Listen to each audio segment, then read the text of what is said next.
Brother Maestro, sabi ni JC, November 15, 1960 po ang birthday ko. At July 22, 1971 ang birthday ng misis ko. Ask ko lang po kung compatible kami na siya na po ang the one. Ang tagal na nila, ngayon niya lang tatanungin niya, Maestro.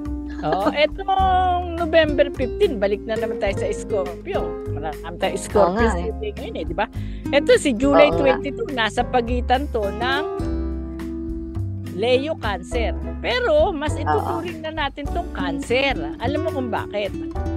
Hindi to Cancer na Cancer, hindi to Leo, nasa pagitan. Hindi pa peak yung pagpasok ng mga star ng mga constellation. Kaya ako tuturing na Cancer kasi si Cancer ay water type sign at si Scorpio ay water type sign din. Kaya naging magka-compatible sila. Ngayon dahil Scorpio yung ruling planet nung isa, tinatanong niya kung magtatagal ba o compatible sila. Compatible kayo kasi may pagka-Cancer si July 22. Tapos, ang relasyon nasa pagitan at si Scorpio may strong na Scorpio ay ihahawakan ni Scorpio yan.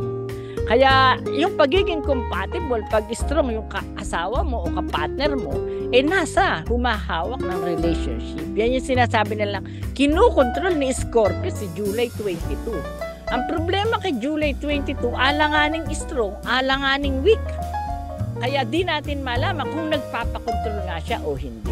Habang nagpapakontrol si July 22 ay nagiging maligaya ang relasyon. Pero pag nagrebelde si July 22 kay Scorpio, doon na magsisimula magka-problema ang relasyon. Ano ang dapat gawin November 15 at July 22? Sumunod lang na sumunod si July 22 kay November 15. Lalo na kung maganda ang karira ni November 15. Kapag hindi maganda ang karir ni November 15, dapat siya naman ang sumunod kay July 22. Dahil si 22 ay pwedeng magpaka-strong at pwedeng magpaka-weak.